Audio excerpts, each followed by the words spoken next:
ہم بحیثیت پاکستانی اور بحیثیت مومن دونوں اعتبار سے ہی اپنے معاملات کو، اپنے فرائض کو جو ادا کرنے کا حق تھا وہ ادا نہیں کر سکے۔ ہماری بدقسمتی کہہ لیں کہ ہم پر وہ طبقہ جو اس وقت قلم کے اعتبار سے اور میڈیا کے اعتبار سے جو ہم پر مسلط ہے، اگر آپ قائد اعظم محمد علی جناح علیہ رحمہ کی تقاریر اٹھا کر دیکھیں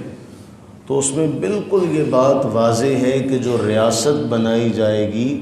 وہ دین اسلام کے احکامات اور اصولوں کے تحت بنائی جائے گی۔ اس کے جو آئین کے معاملات ہوں گے وہ سارے قرآن و سنت کے تحت ہوں گے۔ لیکن آپ دیکھیے کہ وہ لبرل طبقہ وہ اس قدر ہم پر حاوی ہو چکا ہے کہ ہم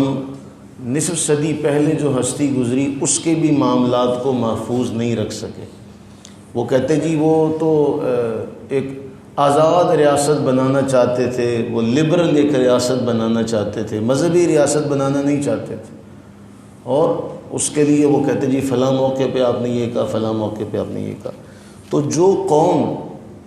قومی اعتبار سے اپنے لیڈر کے معاملات کو، اس کے ایم کو، مقصد کو نہ سنبھال سکی ہو، تو اس بات کو اگر اس طرف بھی جوڑا جائے یہ ہے ہماری سیاسی صورتحال، اور دوسری طرف مذہبی حوالے سے ہماری یہ صورت ہے، ایتھیسٹ ملحدین جو ہیں وہ بڑے دھڑلے سے وہ یہ کہتے ہیں دیکھیں جی دین تلوار کے زور پہ پھیلا، تلوار کے زور پہ پھیلا، اور رسول اللہ صلی اللہ علیہ وسلم نے اپنی زندگی میں وہ جو چند ایک جنگیں ہوئیں اس کو ایک نشانہ بنا کے کہتے ہیں دیکھیں جی فلاں موقع پہ بھی خون ریزی ہوئی، فلاں موقع پہ بھی خون ریزی ہوئی۔ اب آپ بتائیے جو دشمنان اسلام ہیں، دشمنان دین ہیں، وہ ایسی باتوں کو تلاش کرتے ہیں جی فلاں موقع پہ فلاں شخص مارا گیا، فلاں موقع پہ فلاں شخص مارا گیا، دیکھو جی ابو جہل کو مارا گیا، ابو لہب مارا گیا۔ یہ جو معاملات ہیں کہ اس کے بارے میں بھی آپ نے یہ کہا، اس کے بارے میں بھی آپ نے یہ کہا، اس کو نشانہ بنا کے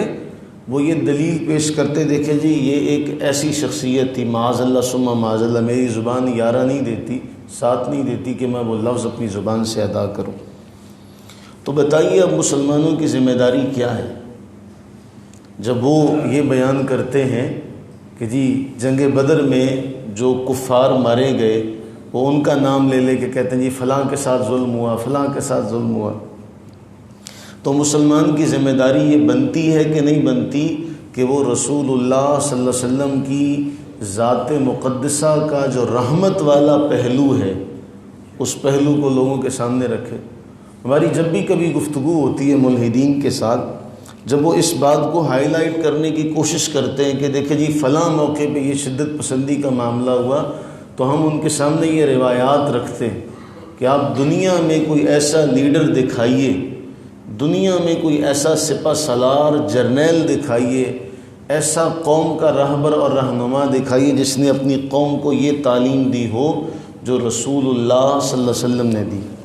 مثلا بخاری مسلم کی روایت ہے، متفق علیہ روایت ہے، رسول اللہ صلی اللہ علیہ وسلم نے فرمایا ایک عورت کو صرف اس وجہ سے عذاب دیا گیا کہ اس نے بلی کو باندھ دیا تھا، اس کو خود بھی کچھ کھانے کو نہیں دیا کہ اگر اسے چھوڑ دیتی وہ خود کچھ کھا لیتی، چھوڑ دیتی اسے بلی خود کچھ کھا لیتی، نہ اسے چھوڑا نہ اسے خود کچھ دیا، وہ بھوکی مر گئی، صرف اس بنا پر وہ جہنم میں داخل کی گئی۔ کیا رسول اللہ علیہ السلام کی رحمت کا یہ پہلو نہیں ہے امت کے سامنے؟ کیا وہ ہستی جو اپنی امت کو یہ تعلیم دے کہ دیکھو ایک عورت جو ہے وہ صرف بلی کے ساتھ ناانصافی کی وجہ سے، حق تلفی کی وجہ سے جہنم میں چلی گئی، تو کیا یہ پہلو؟ پھر اسی طرح ہم جانتے ہیں ایک فاحشہ عورت اور ایک مرد کے حوالے سے بھی یہ واقعہ ملتا کہ صرف ایک کتے کو پانی پلانے کی وجہ سے رسول اللہ صلی اللہ علیہ وسلم فرماتے ہیں کہ وہ گنہگار عورت ہے، وہ گنہگار مرد ہے، صرف اس بنا پہ بخشا گیا کہ اس نے ایک کتے کو پانی پلایا تھا۔ جب یہ معاملات ان کے سامنے رکھے جائیں پھر وہ خاموش ہو جاتے۔ اور مسند احمد کی جو آج کی حدیث ہے اس میں بھی یہی ہے، حضرت عبداللہ بن مسعود رضی اللہ تعالیٰ عنہ بیان کرتے ہیں کہ ایسا ہوا، نزل رسول اللہ صلی اللہ علیہ وسلم منزلا، کسی جگہ رسول اللہ علیہ السلام نے پڑاؤ کیا، آپ اور آپ کے صحابہ کرام علیہ رضوان وہاں ٹھہرے، تو وہاں کسی پرندے کا گھونسلہ تھا، تو کسی نے انڈے لے لیے۔ اب جب انڈے لے لیے تو وہ جو پرندہ تھا، چڑیا تھی، وہ اڑتی ہوئی آئی اور وہ صحابہ کرام علیہ رضوان اور رسول اللہ صلی اللہ علیہ وسلم کے گرد چکر لگانے لگی، اوپر اڑنے لگی۔ اللہ کے نبی علیہ السلام جان گئے، فرمانے لگے ایکم، تم میں سے کس نے اسے تنگ کیا، تم میں سے کس نے اسے تنگ کیا؟ تو ایک صحابی عرض کرنے لگے جی میں اس کے انڈے لے آیا ہوں۔ فرمایا اسے واپس کرو، جاؤ جہاں سے انڈے اٹھائیں وہاں پہ واپس رکھو۔ جو رحمت للعالمین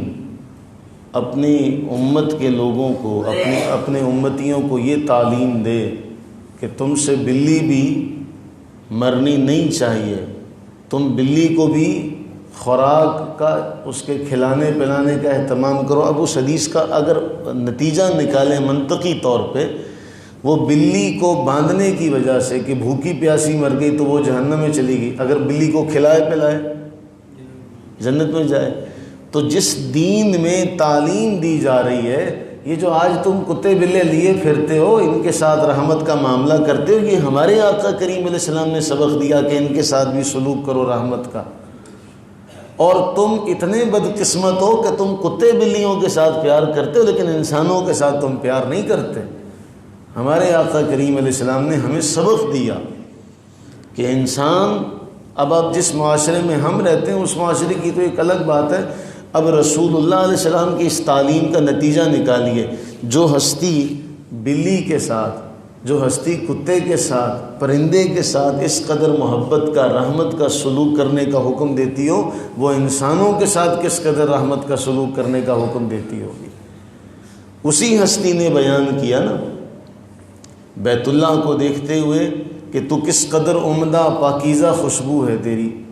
تو کس قدر عظمتوں کا مالک ہے، لیکن ایک بندہ مومن کا مقام و مرتبہ اللہ کی بارگاہ میں تجھ سے کہیں زیادہ ہے۔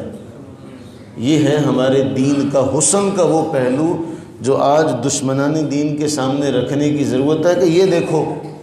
تمہیں صرف برائیاں تلاش کرتے ہو، تمہیں تلاش کرنے پر بھی برائیاں نہیں ملتی، ہماری کمی ہے، ہماری کمزوری ہے کہ ہم یہ پہلو تمہارے سامنے رکھ نہیں سکے، تمہیں بتا نہیں سکے کہ یہ ہے ہمارے آقا کریم علیہ الصلوۃ والتسلیم کی سیرت کا وہ عملی پہلو جو تمہاری نظروں سے پوشیدہ۔